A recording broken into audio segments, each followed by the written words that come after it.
सहकारी साखर कारखाना हा सहकारी आहे आणि तो सुरू हवा याच्यासाठी आमचे प्रयत्न चालू आहे।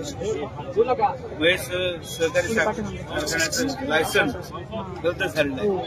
देशातली पहिली घटना आहे की सहकारी साखर कारखान्याचं लायसन्स रद्द झालेलं आहे। मध्यंतरी दुष्काळी परिस्थितीमध्ये कारखाना काही दिवस बंद होता, परंतु सहकारी साखर कारखान्याचं लायसन्स आम्हाला बोर्डाला कुठलीही नोटीस हे शासनाने दिली नाही, सेंट्रल कमिशनरही दिली नाही, राज्याच्या आयुक्त कमिशनरनी पण दिली नाही आणि एकतर्फी तो निर्णय घेतला। खरं म्हणजे या महेश सहकारी साखर कारखान्याचे 15,000 सभासद आहेत। याचं कार्यक्षेत्र 7 तालुके, बीड जिल्हा, अहिल्यानगरचे काही गावं आणि धाराशिव जिल्ह्यातले 3 गाव असा कारखाना आहे। कारखान्याच्या कार्यक्षेत्रामध्ये जवळपास आज घडीला 9 लाख टन ऊस उपलब्ध आहे आणि सर्व शेतकऱ्यांची भावना आहे की सहकारी साखर कारखाना हा सुरू झाला पाहिजे, चालला पाहिजे।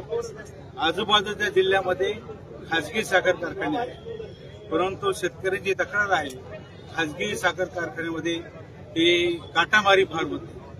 शेतकऱ्यांचा तिकडे ऊस घालण्याची इच्छा नाही, परंतु शेतकऱ्यांचा इलाज नसतो आणि मोठ्या प्रमाणामध्ये ऊस तोडणीला पैसे द्यावे लागतात, लोकांना खूप त्रास होतो। हा कारखाना स्थापन करण्यासाठी मागच्या पिढीच्या लोकांनी प्रयत्न केले।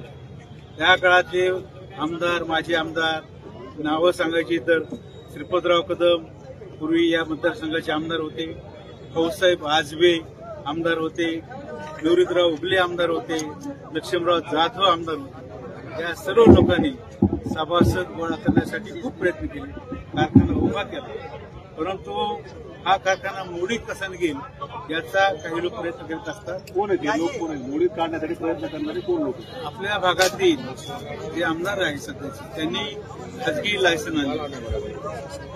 अंतराचा प्रॉब्लेम येत असल्यामुळे हे लायसन रद्द झाल्याशिवाय त्यांना खाजगी लायसन आणता येत नव्हतं। त्यांनी प्रयत्न करून ते लायसन रद्द केलं, खाजगी कारखाना त्यांनी आणलेला आहे। आमचा त्याला विरोध नाही, आमचं म्हणणं आहे तुम्ही आणखी 2 साखर कारखाने खाजगी काढा, पण जो अनेक शेतकऱ्यांनी स्त्रियांचं मंगळसूत्र इकून सभासद पत्करलेला आहे, मागच्या पिढीने लोकांनी खूप प्रयत्न केलेला आहे, त्यांनी कारखाना उभा केला। निवडणुकीच्या प्रक्रियेमध्ये मी तो जिंकला, परंतु कारखाना उभा करण्यामध्ये माझं काही श्रेय नाही।